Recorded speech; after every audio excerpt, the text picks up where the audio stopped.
저는 진짜 맨몸으로 갔거든요. 할 것 같아서 마스크랑 앞치마만 챙겨서 그냥 갔고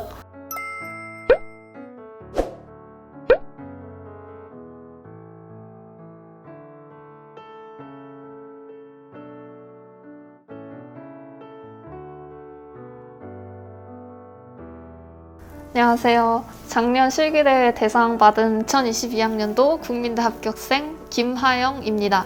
제가 작년에 국민대 실기대회를 준비하면서 실제로 연습을 했던 수업작을 시범을 해보려고 합니다. 문제는 뼈가 보이는 투명한 양손과 그 손에 잡혀 벗어나려고 꿈틀대는 살아있는 꼴뚜기를 표현하시오인데 주임 선생님께서는 문제를 꼼꼼히 글씨 하나하나 읽으면서 그 안에서 포인트를 집어내라고 하셨고, 이 문제에서는 뼈가 보이는 투명한 양손이랑 살아있는 버둥거리는 꼴뚜기가 포인트라고 보이고요. 그래서 이런 포인트를 계속해서 그림 그리면서 생각을 하는 게 가장 중요한 점이라고 생각합니다. 투명한 양손을 그리라고 했고, 또 안에 뼈가 있는 사진 자료를 줬으니까 손 자체를 그릴 때는 조금 아저씨 손처럼 두께감 있는 손으로 표현을 하고, 또 손 자체의 주름보다는 안에 있는 뼈 자체의 묘사를 더 중심적으로 하는 것이 중요합니다. 최대한 그 조건에 딱 걸맞게 계속해서 문제를 읽으면서 검토하는 습관이 필요합니다.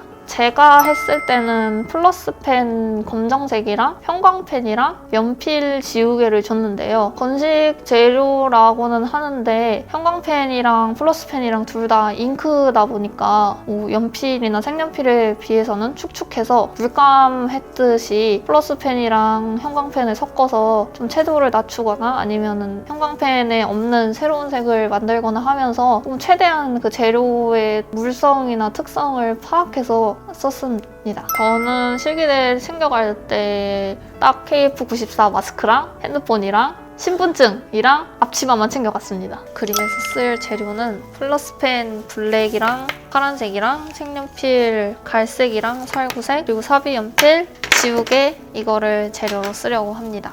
일단 먼저 플러스펜 블랙으로 오징어 어둠이랑 중요하게 강조해야 될 부분이나 묘사 이런 거를 먼저 해보려고 합니다. 정리하는 거를 되게 중요시 생각하는 편이라서 되게 꼼꼼히 정리하고요. 아마 이렇게 된 이유가 저희 1학년 때 선생님이 외곽 정리에 집착하시는 분이라서 저도 그렇게 되지 않았나. 꼴뚜기의 포인트는 울 것 같은 억울한 눈이기 때문에 울망울망한 눈으로 표현을 해주려고 하고요. 블랙을 할 때도 뭔가 이런 점 같은 걸 찍으면서 블랙도 묘사가 있게 하는 게 나중에 미래의 나를 위해서 중요한 점이라고 생각합니다. 그게 되게 단조로워진다고 해야 되나? 그런 단조로움을 피하기 위해서는 블랙에도 묘사가 필요하다.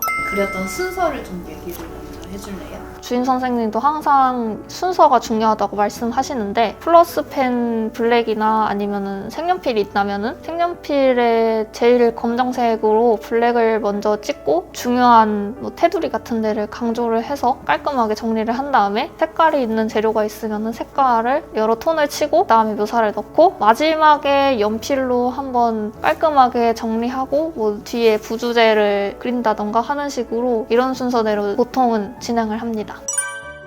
제가 플러스펜을 엄청 많이 썼거든요. 앞부터 뒤까지 완전 빽빽하게. 그래서 잘 보여요, 그림 자체가. 제가 선도 막 테두리도 따고 블랙 엄청 진하게 넣고 이런 식으로 해서 그림이 새까만 거예요. 완전 묘사로 끝장을 내자.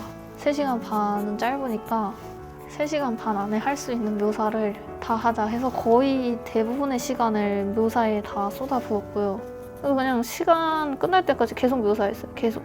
그릴 때 처음에는 평소 그리던 손이랑 똑같이 생각을 해서 손가락 자체의 양감을 그냥 일반적인 손의 소묘처럼 잡으려고 했는데, 그렇게 하고 보니까 연필에 이미 플러스펜으로 해뒀던 이 뼈가 너무 가려져서 뼈 주변에 있는 톤들을 지우개로 살짝 털어줘서 조금 더 뼈들이 잘 보이게 그렇게 했고, 주름이나 손톱도 사실 그리라고 문제에 나와 있긴 하지만 그게 뼈보다 중요하진 않아서 존재감이 있을 듯 말 듯 보이기만 하는 정도로만 그렇게 묘사를 했습니다. 결론적으로는 문제를 꼼꼼히 읽고 잘 따라야 한다. 마지막까지 그림 검토할 때까지도 꼼꼼히 읽고, 저도 틀릴 뻔했기 때문에 문제를 잘 읽읍시다.